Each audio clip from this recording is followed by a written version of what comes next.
좋습니다. 오늘은 페이지 208페이지 부채꼴의 호의 길이와 넓이에 대한 영상이 되겠습니다.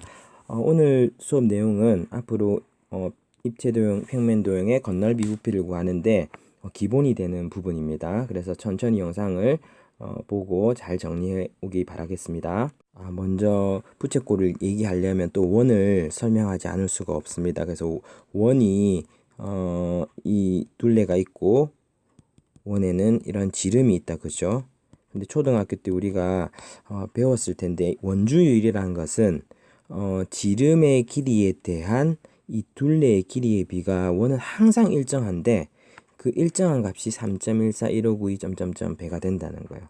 대략 봐도 이 지름이 조금 짧고 둘레가 몇 배 길어 보인다, 그죠? 이게 몇 배 길어 보이냐면 요만큼의 비만큼 일정한 값을 갖는데 그것을 우리가 초등학교 때는 원주율이라고 했고 때로는 3.14라는 값을 쓰기도 하고 대략적으로 3이라는 값을 쓰기도 했는데 더 정확한 값이 여기에 있어요. 근데 이게 쓸 수 없기 때문에 앞으로 중학교에서는 이런 기호로 이 수를 대신하겠다.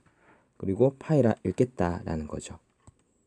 자, 그럼 이제 반지름도 중학교에서는 반지름 대신 R이라는 기호를 쓸 거고 원의 둘레의 길이는 L이라는 기호와 넓이는 S라는 기호를 쓸 겁니다. 자, 그래서 일단은 초등학교 때 우리가 자, 이게 원의 둘레의 길이였다, 그죠? 원둘레를 어떻게 구했냐면 이렇게 구했어요. 지름 곱하기 3.14. 자, 이 지름이라는 것은 반지름이 두 개 있으니까 지금 반지름이 R이니까 2R이 지름이 되겠다, 그죠? 2R에다가 3.14는 파이라고 했죠. 그래서 2R 파이. 2R 파이를 우리 규칙 배웠죠, 1학기 때. 그 순서대로 정리하면 2파이 R이 되는 거예요. 그래서 이제 이 공식은 굉장히 중요한 원둘레 공식입니다. 2파이 R. 그래서 구구단처럼 원둘레는 2파이 R 이렇게 기억하세요. 자, 마찬가지 원넓이도 한번 보겠습니다. 원넓이, 넓이를 S라고 둔다 했는데 초등학교 때 원넓이는 어떻게? 반지름 곱하기 반지름 곱하기 3.14. 자, 이것을 또 기호로 다 옮겨 보면 반지름 R, 반지름 R, 3.14는 파이. 그래서 우리 지수 표현 배웠다, 그죠? 1학기 때. 그래서 이게 어떻게 되냐 하면 파이 R 제곱이 되는 거죠. 그래서 이것도 구구단체로 외우는 거예요. 여러분 한번 사면을 정지하고 여러 번 써보기 바랍니다. 원둘레는 2파이 R, 원넓이는 파이 R 제곱. 이게 초등학교 때 배운 게 자, 기호 사용으로 바뀌었을 뿐인데 이게 굉장히 중요하게 쓰여지죠. 자, 왜냐? 여기에서 보면 이 파이는 방금 숫자를 대신하는 거라 했다, 그죠? 수를 대신하는 거.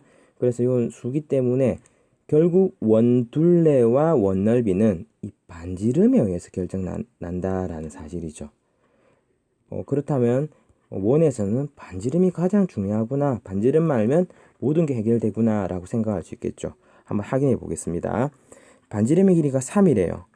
그러면 이 공식을 보면 원둘레는 두 배를 해서 파이를 붙이면 되겠구나.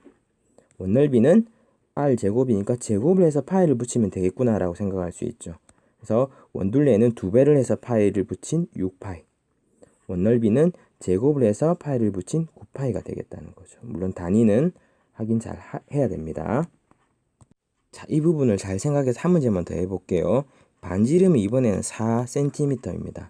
자, 둘레의 길이는 물론 L은 2파이 R, S는 파이 R 제곱 기억해서 구하면 되는데 결국 반지름을 두 배에서 파이 붙인 L이 8파이가 둘레가 되겠고 반지름을 제곱해서 한 번 더 할게요. 제곱을 해서 파이를 붙인 16파이가 원넓이가 되겠다, 그죠?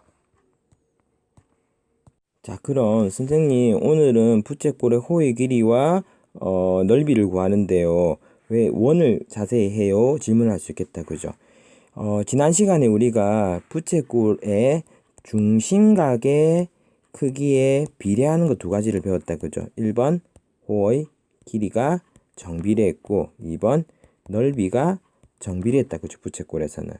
자, 그래서 이번에는 이걸 이용해서 부채꼴의 호의 길이와 넓이를 구하는 공식을 우리 만들어 보려고 합니다. 자, 원이라는 것은 다시 한번 더 보면 자, 반원부터 먼저 할게요.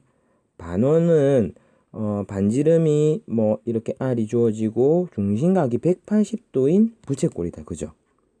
자, 이렇게 따지면 이 원도 반지름이 R이고 중심각은 360도인 부채꼴이 되겠다. 그죠? 아, 결국 부채꼴은 원의 일부이기도 하고 반대로 얘기하면 원은 부채꼴로 원을 만들 수 있다. 그죠?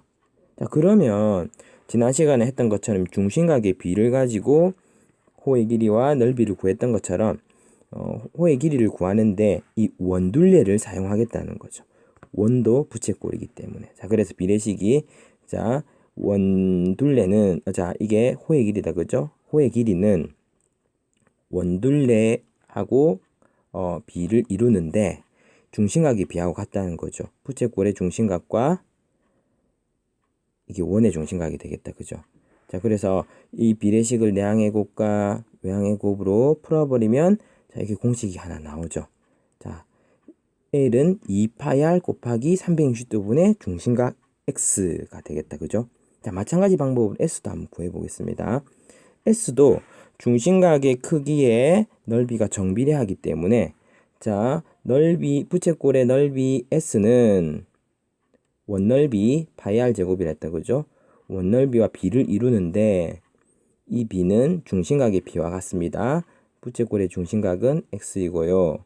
원의 중심각은 360도입니다. 자, 이렇게 해서 내항의 곱과 외항의 곱을 정리하면 자, 부채꼴의 공식이 나오게 된다는 거죠.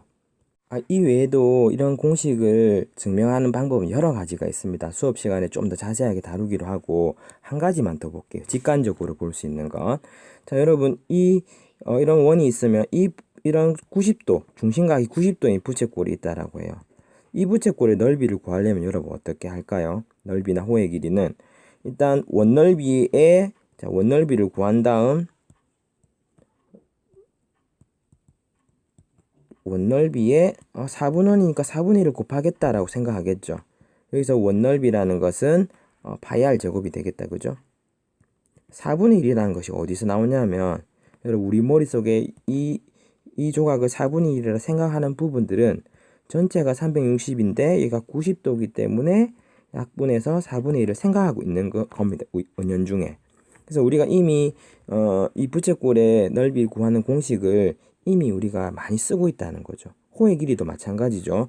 이 호의 길이를 구하려면 원의 둘레를 구한 다음 그것의 4분의 1을 구할 텐데 그 4분의 1이 어떻게 생각이 되었냐면 전체 360도 분의 90도로 4분의 1이 나왔다라고 생각하는 거죠. 그래서 여기가 중심각이 여기는 지금 90도가 되어 있지만 중심각이 x로 주어졌을 때는 이런 공식이 나오는 겁니다. 자, 그러면 자, 조금 내용이 조금 많기는 하지만 수업 시간에 설명이 부족한 부분들은 좀 더 보충을 하겠습니다. 지금부터는 이제 증명적인 부분이라기보다는 이제 요걸 가지고 앞서 나왔던 파이r 제곱이나 2파이r까지 포함해서 요런 식들을 통해서 계산하는 지금 부분들이 많이 나옵니다. 지금부터 쌤하고 몇 문제만 풀어보고 나머지는 수업 시간에 좀 다루도록 하겠습니다. 자, 예제 1번이에요. 반지름의 길이가 4라고 주어졌고 중심각의 크기가 30이라고 주어졌기 때문에 그대로 적용하면 되겠습니다. R은 4고 우리가 앞서 했던 중심각을 X로 뒀으니까 이런 식으로 한번 둬볼게요. 자, 호의 길이는 어떻게 구한다 했냐면 자, 한번 써봅시다. 원둘레인 2파이 R에다가 360도분의 중심각 X를 구하면 이것이 호의 길이다. 자, 넓이도 바로 해볼게요. 넓이는 어떻게 구하냐? 원넓이인 2파이 R에다가 중심각의 비를 곱하는데 이게 360도분의 X다. 이게 우리가 정리한 식이다. 그죠? 이 자리에 R 자리에 4, X 자리에 30을 대입해서 계산한 결과입니다. 자, 여기 천천히 계산해 보세요. 자, 그럼 여러분 문제 2번 화면을 정지하고 반지름 R이 8이면서 중심각이 45도인 부채꼴과 반지름 R이 6이면서 중심각이 100도인 부채꼴을 계산하면서 공식을 한번 좀 정리해보고 올 수 있도록 합니다. 자, 그럼 영상이 좀 길어졌는데 마지막 공식은 자, 일단은 결과를 먼저 설명하고 이 자세한 증명은 수업 시간에 좀 천천히 다뤄야 되는 부분이 있기 때문에 수업 시간에 증명을 다루도록 하고, 세 번째 공식은 어떤 공식이냐 먼저 설명하면, 중심각의 크기를 알 수가 없을 때, 중심각을 모르지만 이 부채꼴의 넓이를 구할 수 있는 또 다른 방법이 하나 있어요. 마치 삼각형의 넓이가 밑변 곱하기 높이 곱하기 2분의 1이었던 것처럼 부채꼴도 반지름 곱하기 이 호의 길이의 절반에 해당하는 게 넓이가 된다는 거죠. 엄청난 사실이죠. 그죠? 그리고 앞으로 이 중심각을 모를 때 부채꼴의 넓이를 구하는 문제가 많이 나올 텐데, 그때 이 공식이 어떻게 쓰여지는지 확인할 수 있게 됩니다. 근데 사실은 수학적으로는 얘가 왜 이렇게 되는지 증명하는 과정이 훨씬 중요하다고 했죠. 자, 수업 시간에 내일 수업 시간에 선생님이 부채꼴의 호의 길이하고 넓이를 가지고 이 공식을 증명하는 과정을 천천히 한번 설명하겠습니다. 자, 그러면 공식만 한번 정리하고 올 수 있기 바랍니다. 부채꼴의 넓이를 구하는 또 다른 방법은 부채꼴 반지름하고 호의 길이 곱의 절반에 해당하는 2분의 1 RA구나 라고 기억하고, 자, 문제 하나만 풀어보고 마무리할게요. 자, 이번에 오른쪽 부채꼴을 보면 반지름이 4, 호의 길이가 파이예요. 그러면 부채꼴의 넓이가 또 다른 공식이 이거라고 했는데 R 자리에 4를 대입하고, 그렇죠? L 자리에 파이를 대입하면 2파이, 이렇게 간단하게 된다는 거죠. 자, 정리하고 수업 시간에 보겠습니다.